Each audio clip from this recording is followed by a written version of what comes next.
Before I answer that, I'd just like you to meet Roger. Roger and I have been working together for quite a while now. He's very much the straight man in the duo, but he's always there for me. Just thought I'd... well, no, I know. But they don't know that. No, I know. It's fine. Sorry, what did you say? I think Ulaanbaatar in Mongolia looks like it would be really fascinating to visit.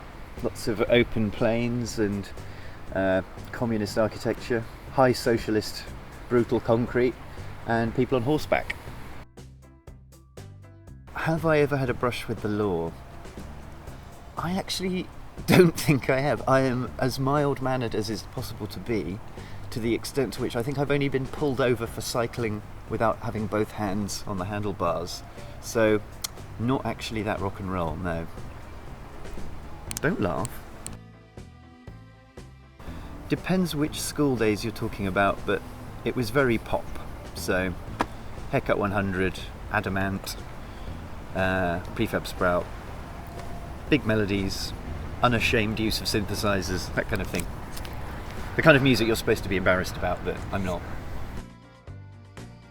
Yeah, zombie, werewolf, vampire. I mean, you've got to say zombie, that looks like a whole ton of problems. I mean, just getting to the shops would be nightmarishly slow. I think I'm probably going to go with vampire. As an English person, pale and interesting is sort of in our remit. So, a lot of white makeup, a lot of mooning around in dark rooms. Yeah, I could probably do that. So my first job was working in the lighting department of a department store in West London, and I worked with one of the most angry people I've ever met, whose idea of becoming relaxed was to go behind the counter and smash light bulbs, bits of chandelier. It was an interesting insight into the world of work.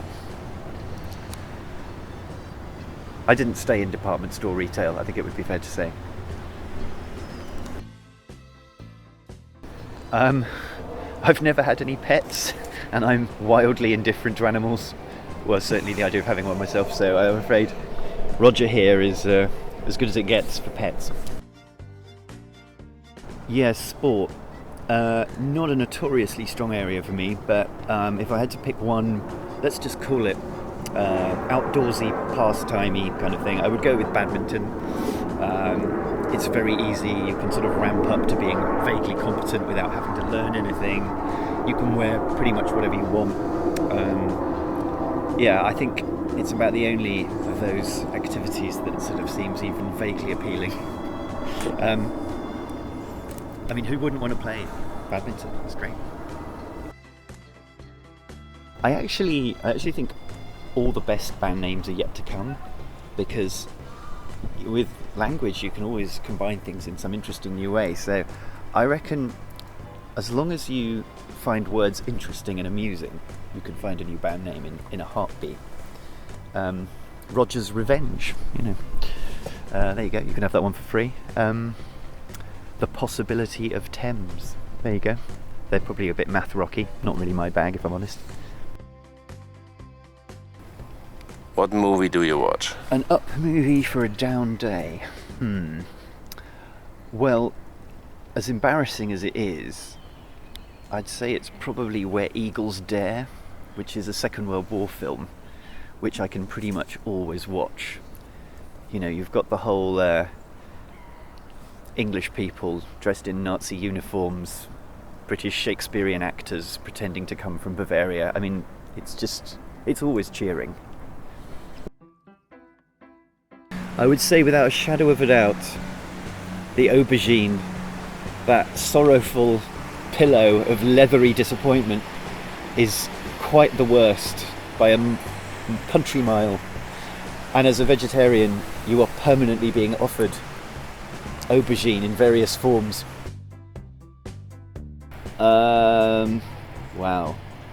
Well, with ice cream, you kind of hope that there's something unlikely and surprising. So, you know, I'd be looking around going, oh, okay, they've got, you know, cheesecake dipped in raspberry, topped with a kind of Belgian chocolate thing. So I'd maybe go for something, you know, you got the cheesecake one, the banana one, and then maybe one that's peaches that have been doused in champagne or something.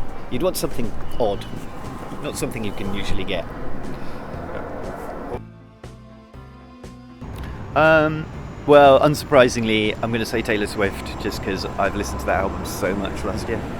So, hottest as in good, or hottest as in cutest? What do we mean here? Maybe not Taylor Swift then. She looks like someone who would help you with your homework. Hottest pop star. Pass. No idea. Ad campaign I really hate.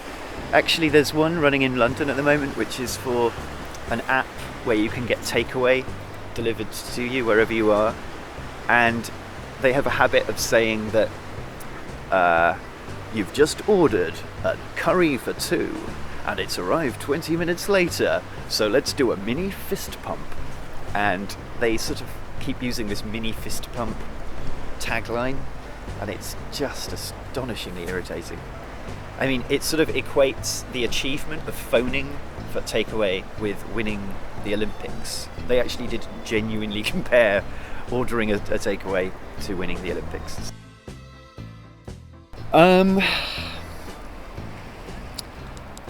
I think we could probably run the country better for a year without any politicians, and probably just let Google run it and see how that goes. I mean, you know, that's mildly controversial perhaps. I would probably ban reggae in the summer. You know, again, it's not going to make a lot of friends. I'm not going to win over any new audience members with that, but I was, unsurprisingly for a British person, in the pub in Hackney, in a Pembury tavern. And it's interesting you mention it in the context of Bowie, because myself and my friend, we looked at our phones, read that Michael Jackson had died, and our reaction was identical. It was, oh, that's not very surprising. And I think his death seemed like a sort of sad sigh, like a sudden sad sigh, very much reality catching up with reality. He looked so frail. It was amazing that he was considering touring. So yeah, it was just in a pub really. I don't think it was very interesting. I think I was given a very large amount of weed. I just smoked a large amount of weed at a party and felt really strange. The usual utterly paranoid. At the time I remember thinking that I would probably stick with red wine, but you know, these things, they change. Being given a leather gourd in a bar in Manhattan in 2001 by a woman from a very well-paid record company position, and then floating around New York City for 48 hours without sleep, making friends with everyone. Enough said.